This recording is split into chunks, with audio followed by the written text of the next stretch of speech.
Welcome to Learning Unit 1 of the Overview of Investment Advice course. In this unit, we'll explore the economic principles that drive the financial world, from supply and demand to GDP and inflation.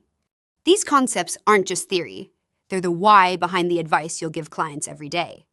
Let's get started. Let's begin with supply and demand, the backbone of any market.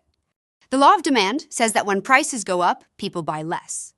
The law of supply says that when prices go up, businesses want to sell more.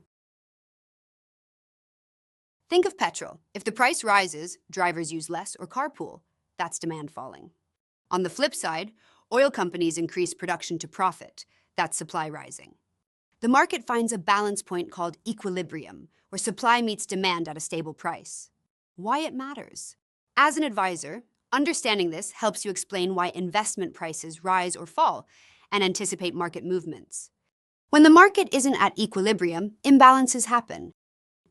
A surplus occurs when prices are too high, suppliers overproduce, and products don't sell. A shortage happens when prices are too low, consumers want more than is available. These imbalances push prices back toward equilibrium. If a company has excess inventory, its stock price may drop. As an advisor, you might recommend a hold or sell based on supply signals. Think of the economy as a cycle. Households provide labor to businesses and receive income. They spend this income on goods and services, feeding revenue back to businesses. Government and financial institutions collect taxes, provide services, and regulate flow. This is the circular flow of income, and it keeps the economy moving. When households spend less, say during a recession, the entire flow weakens. Understanding this helps you evaluate economic health and adjust investment advice accordingly. Gross domestic product, GDP, measures the total value of goods and services a country produces. There are two types. Nominal GDP, measured at current prices. Real GDP, adjusted for inflation, showing true growth. Real GDP is what we use to understand if the economy is actually growing, not just getting more expensive.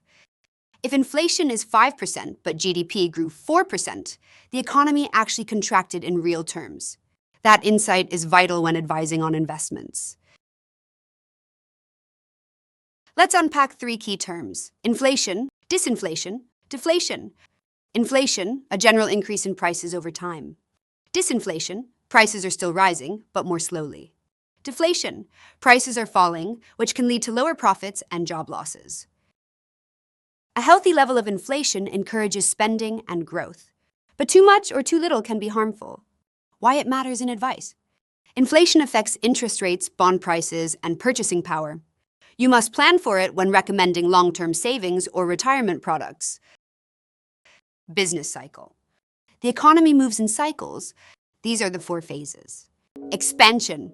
Businesses grow, jobs increase, spending rises. Peak.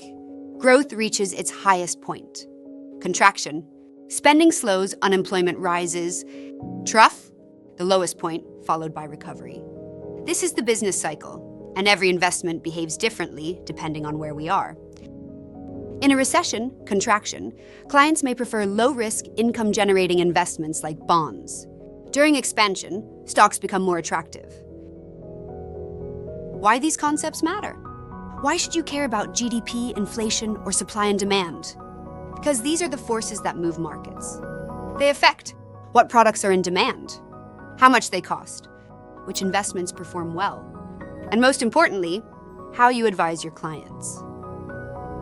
Recap. Let's recap. Supply and demand shape price. GDP tells us how much the economy is producing. Inflation influences investment returns. The business cycle impacts client strategies.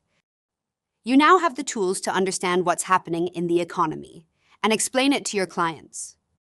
Please feel free to rewatch this presentation for a better understanding. Please answer to the quiz below this video to evaluate yourself.